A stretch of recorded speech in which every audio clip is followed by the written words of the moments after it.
Ассаламу алейкум рахматуллахи баракатух. Каналыма қош келдіңіздер. Бүгін дұрыс ұйықтау бойынша екінші бөлім.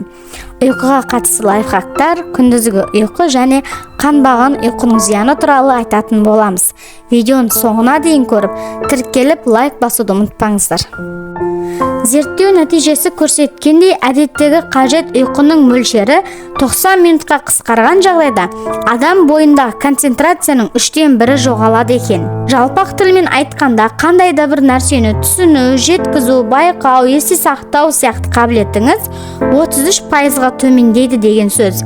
Нәтижесінде жол бойында немесе өндіріс алаңында апаттық жағдайлар туғызуыңыз бек мүмкін.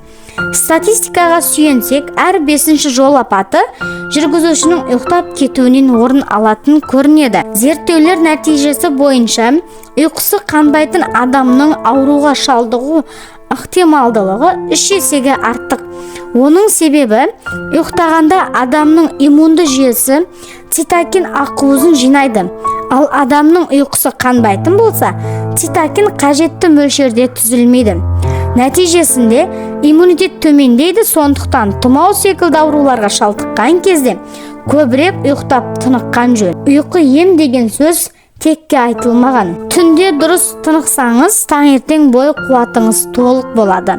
Күні бойы неше түрлі адамдармен араласып, көптеген кездесуде боламыз. Түрлі жұмыс атқарамыз, кешке қарай діңкеміз құрып әбден шаршаймыз. Ертесі толық тынығып, қуат жинап үлгермесеңіз, ерте тұру қиынға соғады. Нәтижесінде миымыз түрлі сылтауды алға тартып, жалқауланып, жатуға, істерді кейін қалдыруға құмбыл күйге түседі. Біздің ерік-жігеріміз физикалық күйімізге, бойымыздағы энергия деңгейіне тікелей қатысты. Шаршаған кезде дұрыс шешім қабылдауға қауқарсыз боламыз. Ұйқыңыз қанбаса, күні бойы мең-зең болып, еш нәрсеге зауқыңыз соқпай, ағзаңыз үнемі ұйқы тілеп жүреді. Не істесеңіз де баяу және салғырт жасайсыз. Нәтижесінде істеген жұмысыңыздың өнімділігі төмендейді. Қазақтың еріншек түске дейін ұйықтайды, кешке дейін есінейді деген осы. Ұйқыңыз қанбаған күні жаман әдеттерге үйір келесіз. Ағзаңыз ұйқыдан ала алмаған ләззатын никотин, кофеин секілді зиянды заттардан алуға құштар. Ұйқысырап жүрген пенде ренжігіш келеді.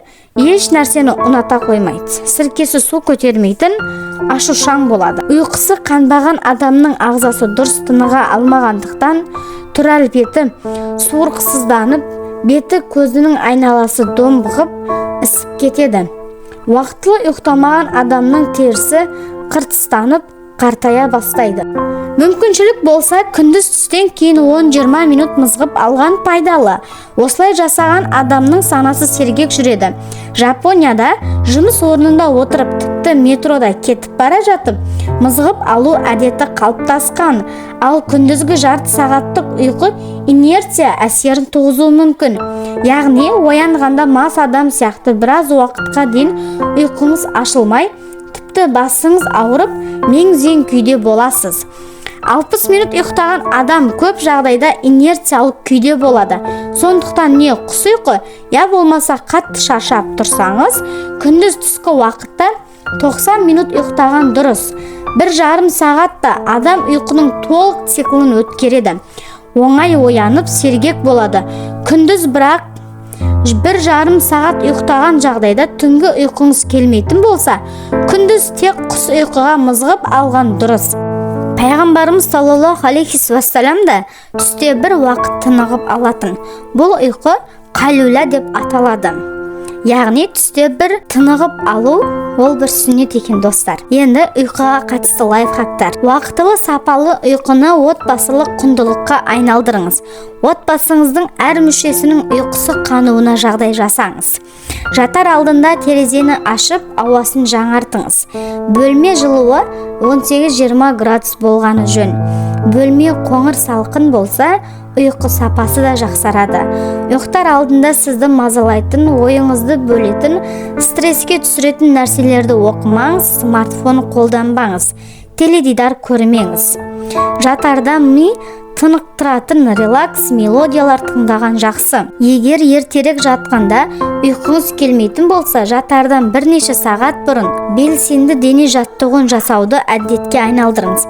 Жатардан 1-2 сағат бұрын аэробика, йога секілді денеңізді босататын жеңіл жаттығулар жасауға болады. Жатарда жылы душқа түсіңіз. Ұйықтар алдында күндізгі жақсы істеріңізді, жетістіктеріңізді ойлаңыз. Мүмкіндігінше Алла берген сол күнгі нығметтер мен жақсылықтарды еске түсіріп, күнделігіңізге әрқайсысын жеке-жеке жазыңыз және арнайы алғыс айтып шүкір етіңіз. Бұл сізді керемет сезімге бөлейді әрі ғажайып шабыт береді. Ұйықтар алдында сізді ренжіткен, көңіліңізге қаяу салған адамдардың бәрін кешіріп, сана мен жүрегіңізді реніштен тазалап жатыңыз. Ұйқыңыз келмесе, мұрынмен баяу әрі терең тыныс алып, асықпай сыртқа шығарыңыз. Ішіңізбен демалыңыз. Осылай 5 минут тыныс алсаңыз, ұйқыңыз тезірек келеді.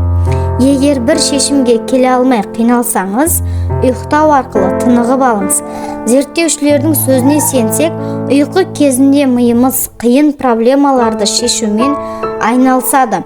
Ұйықтап тұрған соң бір шешімге келу оңай болады. Достар, дұрыс ұйқы бойынша пайдалы ақпараттарымыз осымен тәмам. Сіздерге пайдалы болды деген үміттемін. Ақпаратты Кемел адам кітабынан оқыдым. Сіздерге пайдалы болды деген үміттемін. Қош сау болыңыздар.